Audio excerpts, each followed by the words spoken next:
Laymen's evangelical fellowship స్థాపకులైన దానియేలు గారు 1962వ సంవత్సరం ఏప్రిల్ 18వ తేదీన చేసిన ప్రసంగము యెషయా గ్రంథము 5వ అధ్యాయం 20వ వచనము. కీడు మేలనియు మేలు కీడనియు చెప్పుకొని చీకటి వెలుగనియు వెలుగు చీకటనియు ఎంచుకుని వారికి శ్రమ, చేదు తీపి అనియు తీపి చేదనియు ఎంచు వారికి శ్రమ.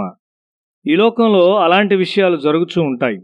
మనుషులు దుష్టత్వాన్ని మంచిదనియు మంచిది దుష్టత్వం అనియు పిలుస్తారు.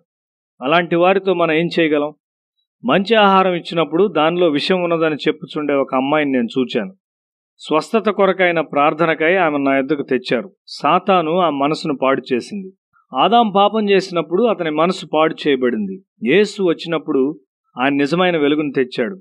43వ కీర్తన 3వ వచనంలో, నీ వెలుగును నీ సత్యమును బయలుదేరజేయము, అవి నాకు త్రోవ చూపును, అవి నీ పరిశుద్ధ పర్వతమునకును నీ నివాస స్థలములకును నన్ను తోడుకొని వచ్చును. మన గృహాల్లో మనము ఈ వెలుగును మరియు ఈ సత్యాన్ని కలిగి ఉన్నట్లయితే అవి చిన్న పరలోకాలుగా ఉంటాయి. మన సంఘాలు కూడా అట్లే ఉంటాయి. అయితే మన సంఘాల్లో కొన్నింట్లో వెలుగు లేదు మరియు అక్కడ సత్యము ఇవ్వబడటలేదు. సంఘాలు డబ్బు సమకూర్చుకొనుటకు, కొన్ని మతపరమైన కార్యక్రమాలను ఆచరించుటకైన సంస్థలుగా స్థిరపడ్డాయి. యేసులో మనకు అవసరమైన మంచివి అన్నీ ఉన్నాయని దేవుడు నాకు బోధించాడు. నాకేదైనా లేనట్లయితే అది క్రీస్తుని గూర్చిన లేమియే. నాకు చాలినంతగా నేను ఆయన్ని కలిగి ఉండలేదు. నేను బోధించుటకు వెళ్ళినప్పుడు ప్రజలు నన్ను ఒక ప్రవక్తగా చూచినప్పుడు చాలినంతగా క్రీస్తును కలిగి ఉండలేదని నేను ఎంతో విచారపడతాను. నేను ఎక్కువగా ప్రార్థించినట్లయితే ప్రజలకు ఆత్మీయంగా మరియు స్వస్థపరచు పరిచర్యలో ఎక్కువ ప్రయోజనకరంగా ఉంటాను. తనలో పాపము లేదని ఒక క్షత్రియ స్త్రీ చెప్పింది. ఆమె ఎల్లప్పుడూ ఇంట్లో ఉండి ఎన్నడూ శోధనను ఎదుర్కొనలేదు, ఎన్నడూ పాపము చేయలేదు అని చెప్పింది. అయితే నిజమైన వెలుగు ఆమెకు వచ్చినప్పుడు ఆమె పాపముతో నిండి ఉన్నదని చూచింది. వారు లంచాలు తీసుకొనట్లేదు కాబట్టి వారిలో పాపము లేదని చాలామంది క్రైస్తవ అధికారులు చెప్తుంటారు. అయితే వారి పిల్లలు మార్పు చెందకపోయినట్లయితే వారు దేవుని సంతోషపరచువారిగా ఉండలేరు అని నేను చెప్పినప్పుడు వారు దాన్ని అర్థం చేసుకోలేరు. నిజమైన వెలుగు హృదయంలో ప్రకాశించినప్పుడు నిజమైన దీనత్వమే మొదటి అవసరతగా భావించబడును. ఒక క్రైస్తవ అధికారి తన కుమార్తె మార్పు చెందినప్పుడు కలత చెందాడు.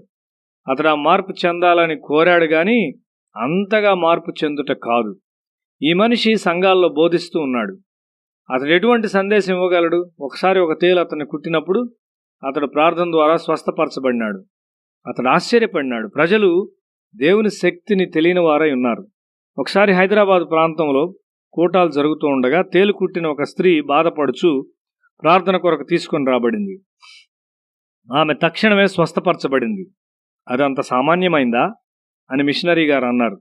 తన ఇంటిలో తేళ్లు లేకుండా చేయుటకు 250 రూపాయలు ఖర్చు పెట్టానని చెప్పాడు.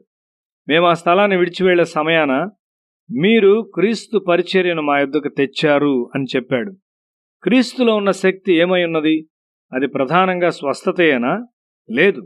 అది ప్రధానంగా హృదయాలను వెలిగించి దేవుని వెలుగులో తన పాపమును మనిషి చూచున్నట్లు చేయుట. యులిసెస్ సిర్సెలన్ గురించి ఒక కథ చెప్పబడింది. సిర్సే ఒక ద్వీపంలో నివసించిన మంత్రగత్తె. ఆమె తన అతిథులను పోషించి తన మంత్ర విద్య ద్వారా వారిని పక్షులు లేక జంతువులుగా మార్చుండెడిది. వారి స్వభావము ఈ ప్రాణుల వలె మార్చుండెడిది. సాతాను మనకదే చేశాడు. మనం మర్యాదస్తులుగా కనిపిస్తాం కానీ మనం దుష్టత్వాన్ని మంచని, మంచిని దుష్టత్వం అని పిలుస్తాం. మన పిల్లలకు అట్లే బోధిస్తాం. ఎఫెసీ పత్రిక 4వ అధ్యాయం 17వ వచనము. కాబట్టి అన్యజనులు నడుచుకున్నట్లు మీరిక మీదట నడుచుకొనవలదని ప్రభువునందు సాక్ష్యమిచ్చున్నాను. నీ మనస్సు యొక్క వ్యర్థత్వం నుండి ఎవరు నిన్ను విమోచించగలరు? దాన్ని ఎవరూ చేయలేరు గాని యేసు మాత్రమే చేయగలడు. యేసు తప్ప దేవుని ముందు నీ స్థానం తీసుకొనగల వారెవ్వరూ లేరు. ఒక మచ్చలేని జీవితమును జీవించిన ఆయన ఒక మర్మమైన మార్గముగా నీ పాపములను తన మీద వేసుకున్నాడు.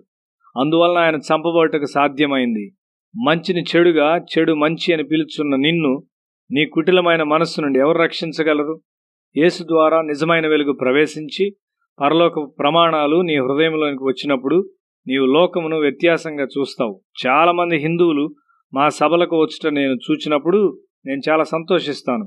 ఆ క్షత్రియులు ఎన్నడూ ఆ నిజ వెలుగును ఎరిగి ఉండలేదు కానీ ఇప్పుడు ఆ వెలుగు వారిలో ప్రకాశించింది. వారిలో చాలామంది హింసించబడి శ్రమపడుచున్నారు. వారి ఆస్తుల నుండి వారు పంపివేయబడినారు. మా ఇండ్లు పొలములు పోనివ్వండి గాని మేము క్రీస్తును విడిచిపెట్టము అని వారు చెప్తున్నారు. యేసుక్రీస్తును బట్టి దేవునికి కృతజ్ఞత కలిగి ఉందము.